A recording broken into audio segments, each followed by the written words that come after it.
आप सभी का स्वागत है एडवोकेट नरेंद्र माधवे चैनल पर।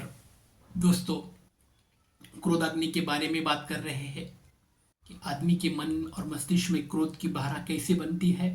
कि पिछले पार्ट में हमने देखा कि आदमी का जो खाने का तरीका होता है, आदमी का जो सोचने का तरीका होता है, उसकी तरह ही आदमी के मन के अंतर्गत क्रोध की धारा बढ़ती ही बढ़ती है। आज हम कुछ वैज्ञानिक विश्लेषण की बात यहाँ पर करने वाले हैं।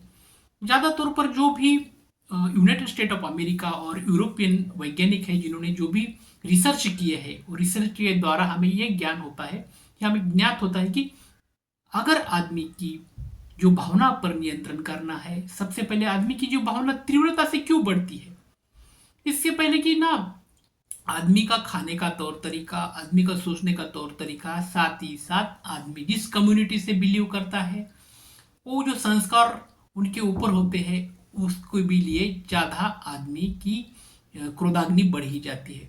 जैसे हम फॉर एग्जांपल हम ये कहेंगे कि हम भारतवासी भारत में रहते हैं। हम भारत में यहाँ पे जो हम हमारा ऐसा देश है जहाँ पे विविधता में एकता है।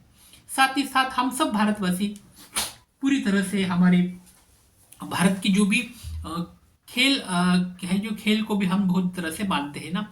क्रिकेट जैसा खेल हम देखते हैं कि क्रिकेट में जब भी हम भारत और दूसरे देश के साथ हम क्रिकेट का सामना जब भी देखते हैं ना, तो हमारे मन के अंतर्गत कुछ ना कुछ, दिल के अंतर्गत कुछ ना कुछ होते ही होता है कि भाई हमारी विकेट गिर गई है, हमारे अ, अच्छे रन नहीं बन रहे, या फिर दूसरे देश के प्लेयर कुछ ना कुछ गलत तरीके से फ्रंटिंग कर रहे हैं, सो एंड सो।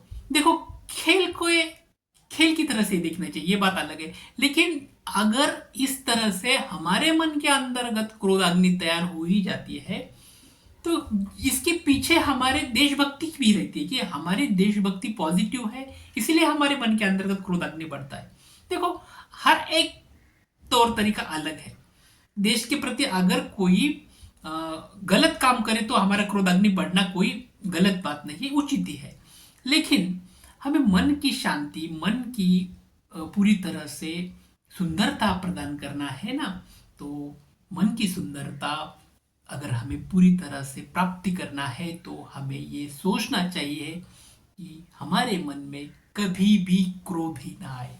देखो, अब हम कहेंगे कि नहीं, हम थोड़ी ना भगवान है कि हम तो इंसान है, यहाँ तो हमें तो क्रोध आएगा ही आएगा।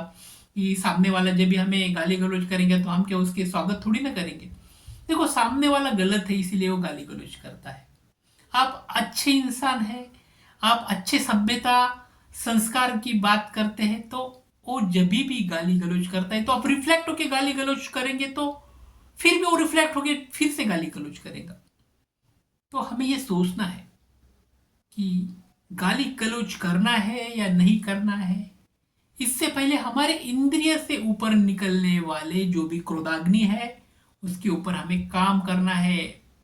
तो ये जो क्रोधाग्नि क्यों निकलती है हमारी इंद्रिय से और मस्तिष्क की ओर, और मस्तिष्क हमारे हृदय को क्यों क्रिएट करता है कि नहीं नहीं नहीं नहीं, हमें सामने वाला जब गाली गलौज करता है तो हमें सुनना बिल्कुल भी नहीं है, हमें उसे रिफ्लेक्ट होके, रिएक्शन होके हमें फिर से उसे हमारी बात में जवाब देना है।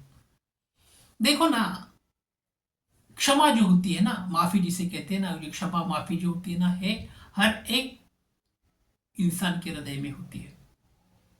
अगर सामने वाला गलती कर भी दिए जाए तो उसे क्षमा करना एक हर तरी वीरों का जो है ना, वीरों का, जैसे हम कहते हैं कि क्षमा वीरस्य भूषणम, हर एक वीरों का भूषण है। जो उसके हृदय में माफी होती है, जिसके हृदय में क्षमा होती है ना, वो वीर लोगों का भूषण होता है। ना कि दूसरों को मारना, दूसरे को गाली गलौज करना, ये वीरों का भूषण नहीं होता है।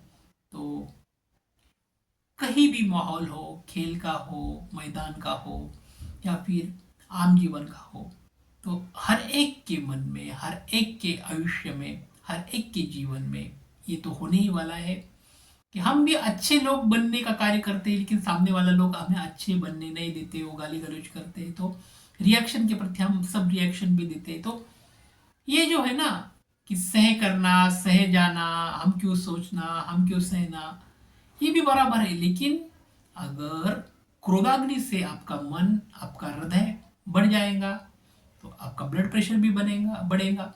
और जैसे ही अपना ब्लड प्रेशर बनेगा, हाई ब्लड प्रेशर के आप मरीज बन जाओगे। तो जरूरी नहीं कि कोई लोग गाली करते हैं, गलौज करते हैं, गंदी बात करते हैं तो उसे निग्लेक्ट करना ये अच्छी बात होती है। आप इंसान को अगर अपने खुद के मन में, खुद के हृदय में भक्ति क्रिएट करनी है, संस्कार क्रिएट करने हैं, भगवान को क्रिएट करना है ना, तो सबसे पहले बदलाव उसके खुद के हृदय से, खुद की सोच के ऊपर डिपेंड करता है। और वो सोच हमें क्षमा से मिलती है कि सामने वाले हर एक इंसान को हमें क्षमा ही करना चाहिए, भले ही वो गलत हो या न हो। देखो, मेरी बात आपको अच्छी लगती हो या गलत लगती हो आपके ऊपर डिपेंड है, लेकिन आपको क्रोध के ऊपर काम करना है तो क्षमाशील ही होकर जीवन यापन करना है। यहाँ पे रुकते हैं। Thanks for watching my channel. Thank you so much.